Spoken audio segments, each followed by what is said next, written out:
El tráfico de órganos viola los principios de justicia, igualdad y respeto de la dignidad humana y se ha convertido también en una forma de esclavitud que explota a los trabajadores en estado de pobreza, a las poblaciones migrantes, a los refugiados que huyen.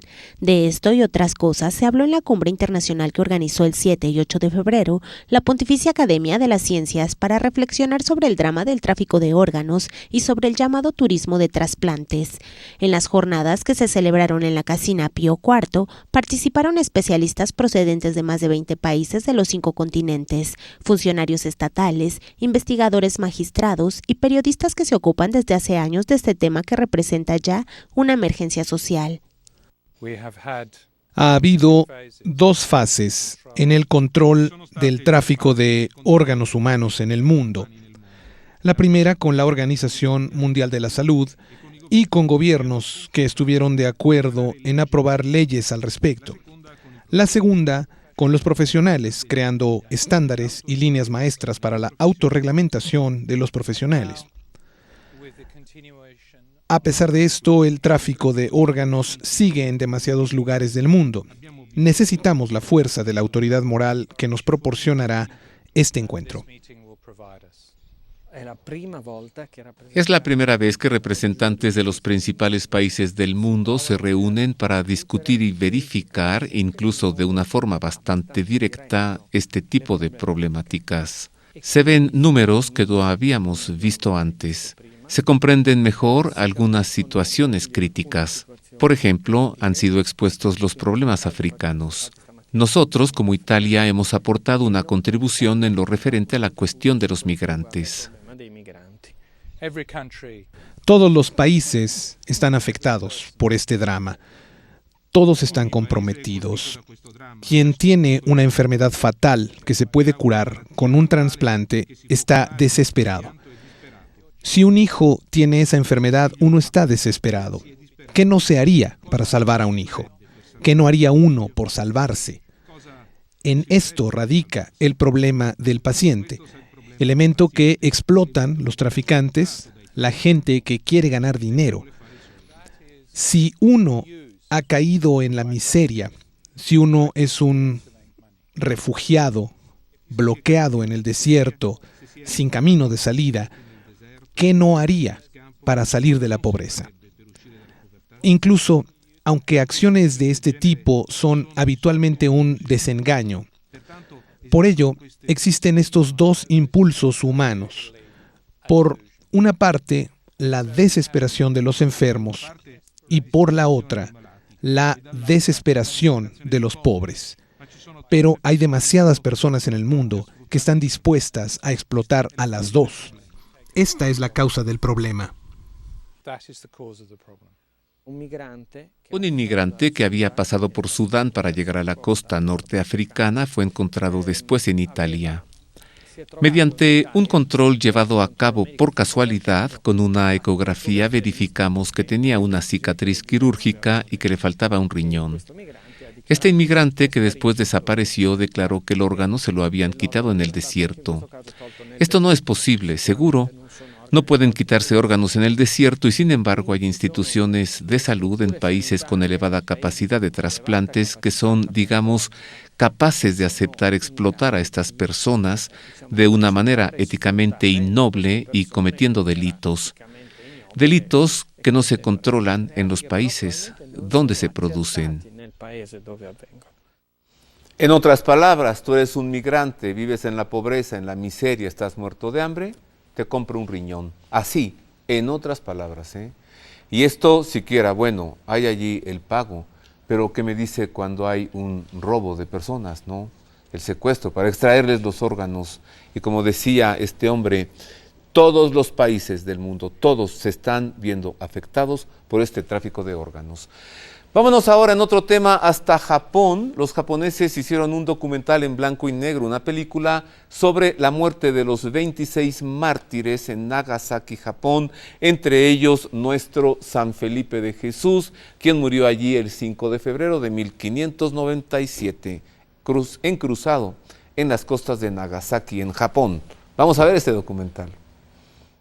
Es el 5 de febrero de 1597 en Nagasaki. Se erigen 26 cruces para justiciar a los que no querían adjurar de su fe en la palabra del Señor. Así termina, con sangre, la primera fase de la evangelización cristiana en Japón, que comenzó medio siglo antes con la predicación de San Francisco Javier. Esta es la historia de la película de los 26 mártires de Japón, del director Tomiyasu Ikeda, una película de los años 30, encontrada por casualidad hace algunos meses en los archivos de la Congregación Salesiana, restaurada y presentada en la Filmoteca Vaticana con motivo de la conmemoración del martirio. Un acontecimiento, el que narra la película de Ikeda, que anticipa los hechos que describe Martin Scorsese en su último film, Silencio, ambientado en el Japón de 40 años después. La obra, en versión de 32 milímetros en nitrato, ha sido digitalizada y escaneada en 4K por el Archivo Nacional de Cine de Empresa de Ivrea, una operación que, en todo caso, ha dejado intacta la identidad del documento histórico único en su género. Cuando se habla de restauración, el problema no está en el punto de llegada, sino en el de partida. La Venus de Milo no está mal restaurada porque no tiene brazos, es que no tiene brazos. En este caso, la cosa no consiste en la falta de los brazos. Hay muchísimas arrugas, manchas y pelados. Hay arrugas que atraviesan todo el fotograma. Soy de la opinión de que los productos artísticos deben mostrar las huellas del tiempo y no hay que hacerlos como nuevos. La película es muy bonita, fue una sorpresa para todos, porque más allá del tema devocional, es de verdad un clásico del género histórico japonés, a la altura de Kurosawa y Mizoguchi. Una película muy espectacular. La película de Ikeda, que dura sobre 1 hora, sumerge al público desde el primer minuto en el feudalismo japonés gracias a secuencias sugerentes de paisajes urbanos y naturales. La pacífica predicación del Evangelio por parte del franciscano Pedro Bautista, con la que comienza la película, se encuentra, en poco tiempo, debido a la desconfianza del gobernador Toyotomi Hideyoshi con un opositor feroz y sanguinario. Es suya la orden de dar comienzo a la persecución de cristianos y de crucificar a 26 de ellos, 3 jesuitas, 17 terciarios y 6 franciscanos. Ciertamente el tema del encuentro de las culturas, especialmente las antiguas y refinadas que tienen una tradición profunda, resulta ser difícil. Hablo, por ejemplo, de nuestra experiencia tardía con respecto a las experiencias anteriores de Francisco Javier en Japón o de Matteo Ricci en China. Cuando llegamos a Japón como salesianos, el camino de acceso al Evangelio fue la música clásica y la italiana, muy apreciadas en estas culturas. Frente al gusto artístico, a la belleza, aunque se exprese de formas distintas en Oriente y en Occidente, se encontró un punto de contacto. El arte toca las notas más hondas del alma, inspira el sentimiento religioso y por eso abre al Evangelio. La película, hecha por los japoneses en 1930, fue encontrada, rescatada, digitalizada y exhibida. Hay que buscarla, a ver si la podemos tener aquí en México. Hago una pausa, es breve. Regreso con el nuevo sitio actualizado, maravilloso, estupendo de los museos vaticanos. Y regreso también con el Museo Egipcio. Usted verá las momias allí, en los museos vaticanos.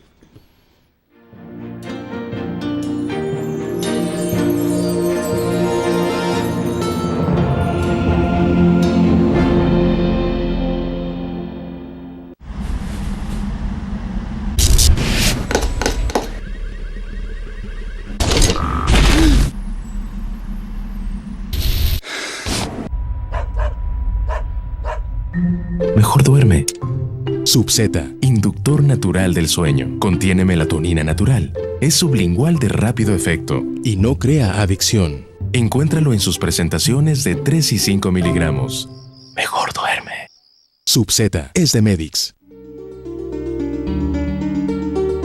Peregrinación en la Semana Mayor en el marco del centenario de las apariciones de la Virgen María en Fátima, a los principales santuarios marianos de Europa y a los lugares relacionados con las 7 primeras apariciones en Fátima, y luego en Tui y Pontevedra, donde la vidente Sor Lucía recibió el complemento de las revelaciones. En Medjugorje nos consagraremos a su Inmaculado Corazón. En Roma, las basílicas mayores, los santuarios dedicados a Nuestra Señora y las celebraciones del Triduo Pascual en el Vaticano con el Papa Francisco para recibir la bendición Urbi et Orbi. En España, parte del Camino de Santiago al sepulcro del apóstol en Compostela. En Italia, las reliquias de San Benito en Monte Cassino y el cuerpo incorrupto del Padre Pío en San Giovanni Rotondo. En Tierra Santa, la Casa de Nazaret y la Basílica de la Anunciación, la Basílica de la Natividad en Belén, la renovación de nuestro bautismo en el río Jordán. En Jerusalén, las Basílicas del Santo Sepulcro y de la Resurrección, donde la Virgen María nos ayudará a mantener encendida la luz de la esperanza recibida en Jerusalén. La peregrinación va guiada por expertos y cuenta con accesos asegurados a las misas y audiencias presididas por el Santo Padre. Informes al 4980-8641 o 5207-9511 y en www.viavaticano.com. En mi peregrinación he visto más cosas de las que recuerdo, pero en mi recuerdo hay más cosas de las que he visto. Vía Vaticano.